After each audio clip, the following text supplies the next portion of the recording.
Welcome to வின்டன் class. இது வரைக்கும் நம்ம 7th ஸ்டாண்டர்டுடைய first term second term box question பார்த்துட்டோம். அண்ட் 6th ஸ்டாண்டர்ட் ஃபுல்லாக பார்த்துட்டோம். இன்றைக்கி 7th ஸ்டாண்டர்டுடைய third term polity box question பார்க்க போகிறோம். அதுக்கு முன்னாடி நம்ம சேனலை சப்ஸ்கிரைப் பண்ணல அப்படின்னா சப்ஸ்கிரைப் பண்ணிக்கோங்க. யூஸ்ஃபுல்லாக இருந்தால் உங்கள் ஃப்ரெண்ட்ஸுக்கும் ஷேர் பண்ணுங்கள். ஓகே, அவங்க வீடியோ கூட போயிடலாம். சமூகவியல் பாலினம் அப்படின்னா என்ன?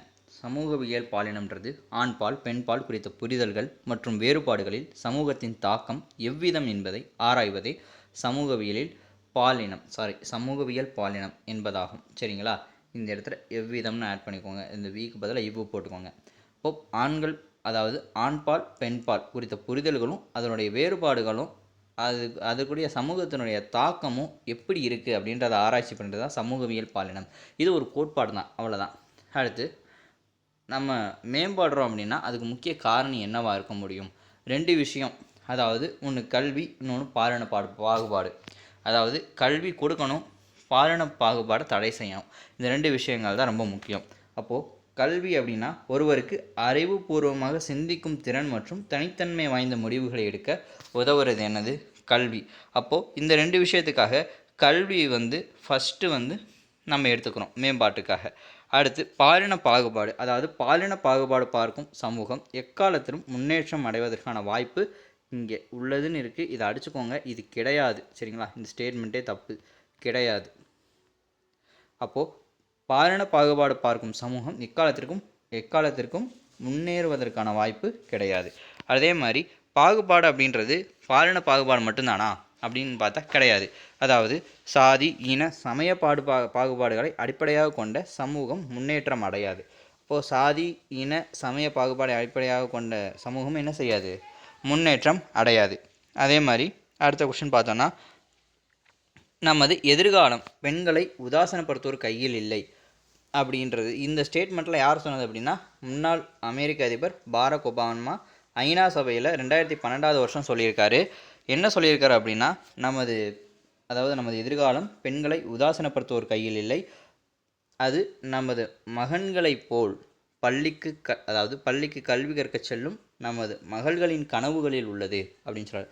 நம்ம எப்படி பசங்களை படிக்க அனுப்புகிறோமோ அந்த மாதிரி பொண்ணுங்களை நம்ம எப்போ படிக்க அனுப்புகிறோமோ அவங்களுடைய கனவுகளில் தான் நம்ம எதிர்காலம் இருக்குது அப்படின்னு சொன்னது யார் அப்படின்னா பாரக் ஒபாமா. அதே மாதிரி அவங்க தான் இந்த உலகத்தை தாங்கி நிற்கும் வல்லமை கொண்டவர்கள் அப்படின்னு சொன்னது யார் தான்? பாரக் ஒபாமா தான். அடுத்து சாவித்ரிபாய் பூலே நிறைய பேருக்கு தெரியும், ரொம்ப ஃபேமஸான ஒருத்தர். சாவித்ரிபாய் பூலே அப்படின்னா ஃபஸ்ட்டு நமக்கு ஞாபகம் வர வேண்டியது, அதாவது முதல் பெண்கள் பள்ளியின் முதல் பெண் ஆசிரியர். சாவித்ரிபாய் பூலே தான் இந்தியாவில் முதல் பெண்கள் பள்ளியுடைய முதல் பெண் ஆசிரியராக இருந்திருக்கிறாங்க. அதே மாதிரி பெண்கள் கல்வியை பற்றி பேசும்போதெல்லாம், பெண்கள் கல்வியை, அதாவது பெண்களுக்குரிய கல்வியை பற்றி பேசும்போதெல்லாம் நினைவில் வருபவர் யாருன்னு கேட்டிங்கன்னா ஜோதிராவ் பூலே. ஏன்? பெண் கல்வியை செயல்வடிவமாக்கியவர். அப்போது பெண் கல்வியை செயல்வடிவமாக்கியவர் யார் அப்படின்னா ஜோதிராவ் பூலே. வேறு யாரும் கிடையாது. நம்ம இங்கே பார்த்தோம் இல்லையா சாவித்ரிபாய் பூலே, இவங்களுடைய கணவர் தான் இந்த ஜோதிராவ் பூலே. அதை தான் இங்கே கொடுத்துருப்பேன். சாவித்ரிபாயின் கணவர் தான் யார்? ஜோதிராவ் பூலே. இவங்க 2 பேரும் சேர்ந்து பெண்களுக்கான பள்ளியை, அதாவது இவர்கள் இருவரும் பெண்களுக்கான முதல் பள்ளியை 1848 தொடங்கினர். அப்போது இது பெண்களுக்கான முதல் பள்ளி தொடங்கப்பட்ட ஆண்டு அப்படின்னு கேட்டாங்கன்னா 1848. அதே மாதிரி அடுத்த பாயிண்ட் போயிடலாம். விற்பனை செய்யப்பட்ட பொருள் திரும்ப பெறப்பட மாட்டாது, அல்லது பொருட்களை மாற்ற இயலாது, அல்லது எந்த சூழலும் பணம் திருப்பி தரப்பட மாட்டாது. இந்த மாதிரி கடையில் நிறைய வசனங்கள் பார்த்துருப்பீங்க இல்லையா? ஒவ்வொரு கடையிலையும் போர்டு மாட்டி வச்சுருப்பாங்க. இது ஒரு முறையற்ற வணிக நடவடிக்கை அப்படின்னு சொல்கிறாங்க. அதே மாதிரி இது சட்ட ரீதியான நடவடிக்கைக்கு இது ஏற்றுக்க மாட்டாங்க, ஏற்றதல்ல. சரி, அடுத்து 8 அடிப்படையான நுகர்வோர் உரிமைகளை பொறுத்தவரைக்கும் 8 அடிப்படை உரிமைகள் இருக்குது நுகர்வோருக்கு. என்னென்ன?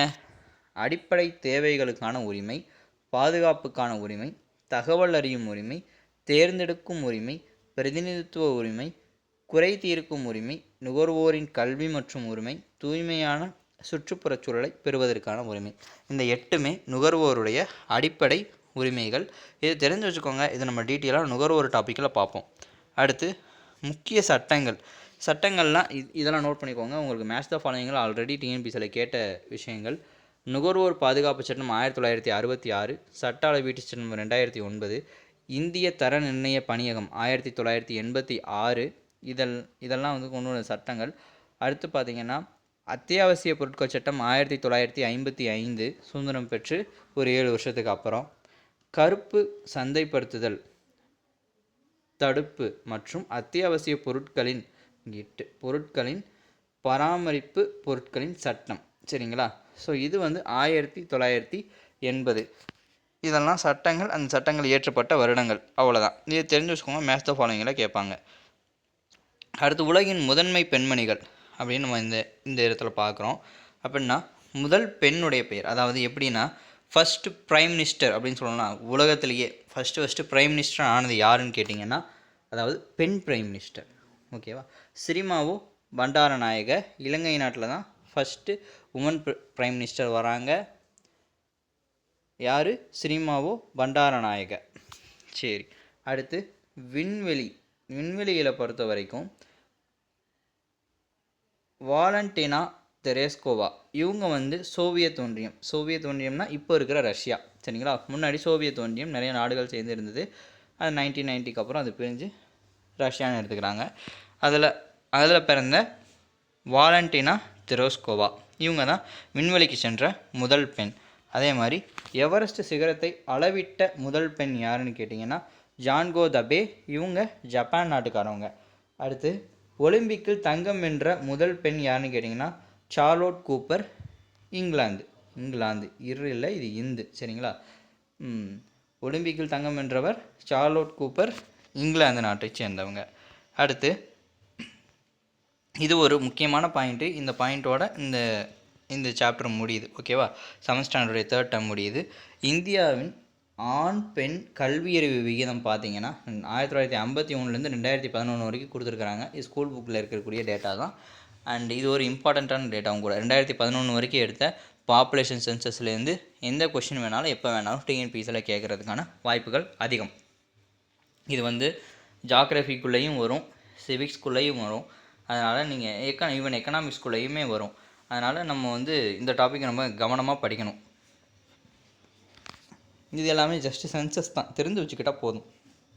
1951 பார்த்தீங்கன்னா, எக்ஸாம்பிளுக்கு ஒன்று சொல்கிறேன், மற்றது நீங்கள் புரிஞ்சுக்கோங்க. 51 பார்த்தீங்கன்னா கல்வியறிவு விகிதம் 18.33% தான் இருந்திருக்கு.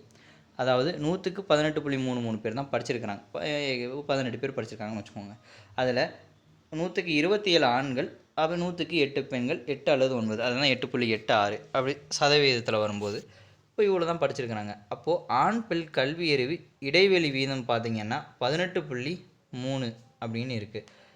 அதாவது பெண்களில் படித்தவங்க அதிகமாக இருக்காங்களா, ஆண்களில் படித்தவங்க அதிகமாக இருக்காங்க பார்க்கும்போது ஆண்களில் தான் அதிகமாக இருக்காங்க 1951. ஏன்னா பெண்கள் 100க்கு 8 இல்லை 9 பேராக தான் படிக்கிறாங்க. ஆனால் 100க்கு 27 பேர் ஆண்கள் படிக்கிறாங்க. அப்போ இடைவெளி அதிகமாக இருக்குது. அப்படி பார்த்தா 18.3 இடைவெளி. சரிங்களா? இது தெரிஞ்சு வச்சுக்கிட்டால் போதும்.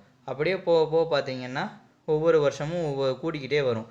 அடுத்து 28 ஆண்கள் வருது. அப்போ நம்ம சராசரி மட்டும் பார்ப்போம். ஆண் பெண்கள் விகிதத்தை தாண்டி சராசரி நபர்கள் பார்த்திங்கன்னா 28.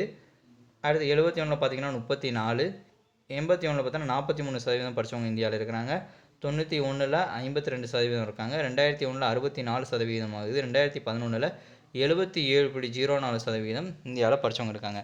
இதில் கடைசியாக பார்த்தீங்கன்னா 2011க்கு அப்புறம் இனிமேல் அடுத்த வருஷம் தான் சென்சஸ் எடுப்பாங்க. இப்போதைக்கு நம்ம 2011 சென்சஸை வச்சு தான் கொஷின் வரும். ஸோ அப்படி பார்த்தீங்கன்னா 82.14% வந்து ஆண்களும் 65.46% பெண்களும் கல்வி அறிவு பெற்றிருக்கிறாங்க இந்தியாவில் 2011 சென்சஸ் படி. இப்போது இதெல்லாம் அதிகமாக இருக்கும். ஏன்னா வருஷங்கள் பாருங்கள், ஒவ்வொரு வருஷமும் அதிகமாகிட்டே தான் வந்திருக்கு. ஸோ கல்வியில் சிறந்த நாடாக வளர்ச்சி அடைந்துக்கிட்டு வரக்கூடிய நாடு இந்தியா.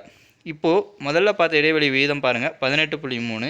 இப்போ பார்க்குற இடைவெளி விகிதம் பாருங்கள், கடைசியாக பார்த்தது 16.68. ஸோ அப்போது முதல்லேருந்து இப்போ பார்த்தீங்கன்னா ரொம்ப கம்மியாயிருக்கு இடைவெளி விகிதம். இன்னும் கம்மியாகிருக்கு. எவ்வளோ தூரம் இடைவெளி விகிதம் கம்மியாகுதோ அந்த அளவுக்கு பெண்களுடைய கல்வி முன்னேற்றம் அடையுது அப்படின்றது ஒரு அர்த்தம். சரிங்களா? இதை புரிஞ்சு வச்சுக்கோங்க. இந்த டேபிள் காலம் நோட் பண்ணி வச்சுக்கோங்க. எக்ஸாம்ஸில் கேட்கக்கூடிய வாய்ப்புகள் இருக்குது. அண்ட் நாளைக்கு நம்ம economics 6th standard box questions பார்க்கலாம். அண்ட் 6th 10th வரைக்கும் அடுத்த 5 நாள் பார்ப்போம். அண்ட் உங்களுக்கு எகெயின் ஜென்ரல் தமிழ் எடுப்பேன் அடுத்து phase 3ல். அப்போ போய் நம்ம ஜென்ரல் தமிழ் பார்த்துக்கலாம். ஓகே, இன்றைக்கான வீடியோ இதோட முடியுது. அண்ட் பாலிட்டி டாபிக் இந்த ஃபேஸில் இந்த 5 நாள் கிளாஸ் முடிஞ்சிருச்சு. எல்லா கிளாஸஸையும் அப்படியே கவனிச்சிட்டே வாங்க. நோட்ஸ் எடுத்துக்கோங்க, படிச்சுட்டு வாங்க. டெஸ்ட்டு நடக்கும். ஸோ டெஸ்ட்டு எழுதுங்க. எழுதிட்டு எனக்கு டெலகிராம் சேனலில் அனுப்பிடுங்க. டெலகிராம் அண்ட் வாட்ஸ்அப்போட லிங்க் நான் டிஸ்கிரிப்ஷனில் கொடுத்துருக்கேன். அதில் வந்து ஜாயின் பண்ணிக்கோங்க. அண்டு நம்ம சேனலை இது வரைக்கும் சப்ஸ்கிரைப் பண்ணாமல் இருந்தீங்க, சப்ஸ்கிரைப் பண்ணிட்டு யூஸ்ஃபுல்லாக இருந்தால் உங்களுடைய ஃப்ரெண்ட்ஸுக்கும் ஷேர் பண்ணிடுங்க. தேங்க்யூ.